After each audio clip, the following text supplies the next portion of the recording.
ایک بہت ہی ایمان افروز واقعہ آپ کو سناتا ہوں۔ یہ واقعہ حضرت سیدنا عمر فاروق اعظم رضی اللہ تعالی عنہ کے دور خلافت کا واقعہ ہے۔ ایک بڑا زبردست سپہ سالار، ایران سے اس کا تعلق تھا، وہ آپ کے پاس لایا گیا۔ آپ نے اسے اسلام پیش کیا، کیونکہ وہ قیدی بنا کے لایا گیا تھا۔ آپ نے اس کو اسلام پیش کیا کہ تو اسلام قبول کر لے۔ اس نے اسلام قبول کرنے سے انکار کر دیا۔ آپ نے اس کے لیے سزا مقرر کر دی۔ تو جب اس کی سزا مقرر ہوئی تو اس نے سیدنا عمر فاروق اعظم کی طرف دیکھ کر کہا مجھے پیاس لگی ہے، پانی ملے گا؟ تو پانی پیش کیا گیا۔ اس نے پانی کا پیالہ ہاتھ میں لیا اور ہاتھ میں پیالہ لے کر کہنے لگا یہ پانی جو اس وقت میرے ہاتھ میں ہے اسے پینے تک تو مجھے کوئی سزا نہیں دی جائے گی۔ فرمایا جب تک یہ پانی آپ پی نہیں لیتے آپ کو سزا نہیں دی جائے گی۔ اسے جلدی سے پانی جو تھا نا وہ نیچے گرا دیا، پانی اسے نیچے گرا دیا اور کہا امیر المومنین دیکھیے آپ نے وعدہ کیا ہے کہ جب تک یہ پانی پیوں گا نہیں مجھے اب سزا نہیں دیں گے۔ پانی نیچے گرا دیا۔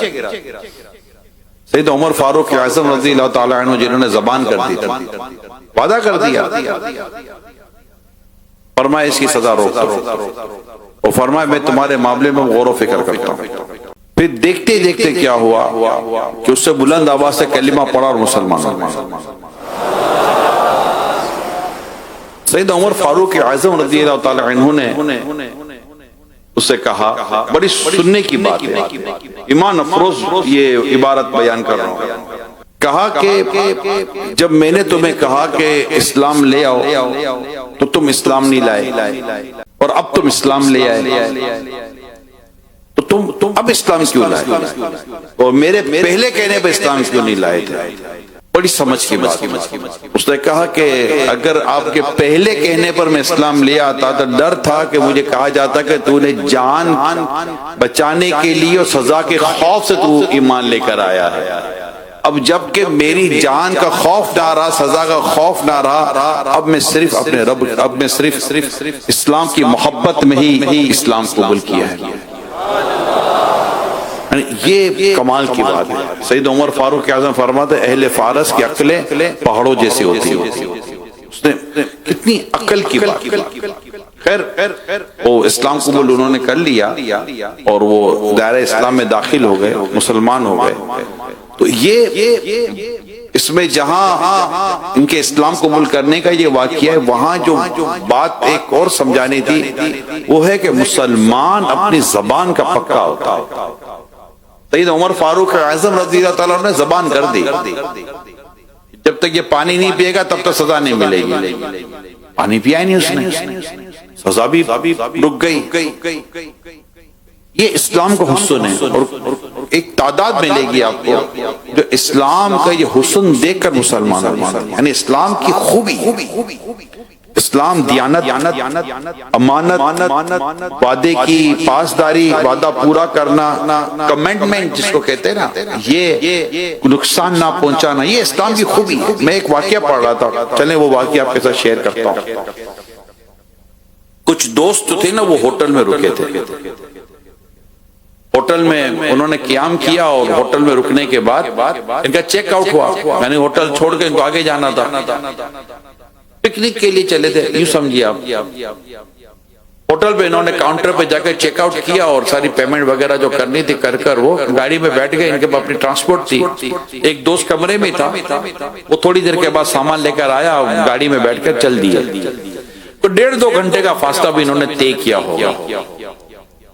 تو وہ جو دوست جو اوپر سے اترا تھا لیٹ، اس نے کہا یار وہ جو میری تمہیں نا فلاں سلام کا ہے، فلاں سلام کا، ان سے میں کیسے سلام کروں؟ اب آپ جب تم لوگ جو نیچے اترے تھے تو میں فون پہ ان سے بات کرتا، میں نے کال کی تھی، مجھے کام تھا، تو جب میں نے کال کی مجھے کام تھا تو بات میری ہو گئی، تو اس نے کہا کہ میرا سلام کہہ دینا۔ دوست تمہیں سلام کا ہے، سلام کا جواب دیا، کہا کہ اس کا تم نے انٹرنیشنل کال کی تھی، کہاں انٹرنیشنل کال کی تھی، تو کہا اس کے چارجز، کیا چارجز؟ بولے ہم نے تو نیچے سارا اکاؤنٹ کلیئر کر لیا، ہوٹل تو ہم نے چھوڑ دی، چیک آؤٹ کیا، اور جو بل بنتا تھا ہم نے بل بھر دیا، اور بل بھرنے کے بعد اس میں یہ انٹرنیشنل کال کے جو چارجز تھے وہ تو بھی ہم نے پیمنٹ کی نہیں، ہمیں تو پتہ ہی نہیں تھا کہ تم نے کوئی انٹرنیشنل کال کی ہوئی ہے۔ اب کیا کریں؟ 1.5-2 گھنٹے کی تو سفر ہو چکا، کیا کریں؟ ہم واپس چلیں گے، ہوٹل کی پیمنٹ کریں گے؟ بولو پھر 1.5-2 گھنٹے واپس جانا ہے؟ ارے واپس ہی جانا ہے۔ وہ مڑ کر واپس آئے، 1.5-2 گھنٹے کی ٹریولنگ سے دوبارہ واپس اور آ کر کاؤنٹر پہ گئے، اور کاؤنٹر پہ جا کر جو کاؤنٹر پر انہوں نے کہا کہ اس طرح ہوا تھا، اور ہمیں تو ابھی پتا چلا کہ ہم نے ایک انٹرنیشنل کال کی تھی اور یہ اس کی چارجز بھی پیمنٹ نہیں ہوئے تھے۔ تو جو کاؤنٹر پر سننے والا وہ غیر مسلم تھا نا، جس کی رسپانسبلٹی کاؤنٹر پر، ریسپشن کہہ لیں، کاؤنٹر کہہ لیں، جو بھی کہہ لیں، وہ غیر مسلم، اس نے کہا کہ کون سی چیز تمہیں لائی ہے؟ خالی ابھی پیمنٹ کرنے کے لیے 1.5-2 گھنٹہ دوبارہ مڑ کر آئے۔ تو دوستوں نے کہا مسلمان ہیں، ہمارے اسلام ہمیں یہ تعلیم دیتا ہے کہ ہمیں اگر بعد میں پتہ چلتا اور اگر ہم اپنے ملک پہنچ جاتے، ہم اپنے مقام میں پہنچ جاتے، تو وہاں سے بھی ہم آپ کا ایڈریس وغیرہ نکال کر آپ کو پیمنٹ تو بھجوانی تھی، کیونکہ اسلام کسی کا حق کھانے کی اجازت نہیں دیتا، اسلام ہمیں امانت کا درس دیتا ہے، اسلام ہمیں خیانت سے بچاتا ہے، اسلام ہمیں ایمانداری سکھاتا ہے۔ انہوں نے اسلام کی کچھ خوبی بیان کی، اس نے کہا یہ تو بڑا خوبصورت دین ہے، مجھے اس دین کے بارے میں مجھے معلوم کرنا چاہیے کہ جو اتنا لوگوں کی امانت کی حفاظت دین کرتا ہو وہ دین کتنا اچھا ہوگا۔ تو جو دوست تھے ان کے پاس کچھ اسلامک لٹریچر تھا، تو انہوں نے اسلامی لٹریچر دے دیا۔ تھوڑے دنوں کے بعد پتا چلا کہ اس نے کلمہ پڑھ لیا اور دائرہ اسلام میں داخل۔ اسلام کی خوبی ہے، یہ اسلام کی خوبی ہے، معلومات ہو بتانا چاہیے، نالج دینی چاہیے۔ ہم عمل کریں گے تو فائدہ ہوگا، عمل ہی نہیں کریں گے تو فائدہ کیا ہوگا؟ اب آپ کسی کو زبان کر دیں کہ میں آؤں گا، اور آپ زبان کرتے وقت ہی غلط بیانی کر رہے ہیں کہ میں نے جانا مانا تو ہے نہیں۔ وعدہ خلافی کہتے اس کو ہیں کہ جب آپ کمٹمنٹ کر رہے ہیں، جیسے کسی نے کہا یار آپ کل آئیں گے، اب آپ کو پتہ ہے میں نے کل آنا نہیں ہے، اب کیا کرے؟ اب اس کو بھی تو آگے پیچھے کرنا ہے۔ نہیں یار آپ بے فکر ہو جائے یار، کوئی ٹینشن کی کوئی بات ہی نہیں ہے، مسئلہ کوئی نہیں ہے، میں ہوں نا آؤں گا یار، بول دیا بس بول دیا، خلاص زبان دے دی آپ کو، پتہ نہیں کون سی زبان دے دی، اس کو تو پتہ تھا آنا ہے ہی نہیں۔ اس کو کہتے وعدہ خلافی۔ یہ قرضہ لینے والے نا، یہ بعض اوقات ہر کسی کا نہیں کہہ رہا، قرضہ لینے والے بہت وعدہ خلافی کرتے ہیں، کیا وہ کاروبار میں دین کا معاملہ ہو یا جنرل قرضے کا معاملہ ہو۔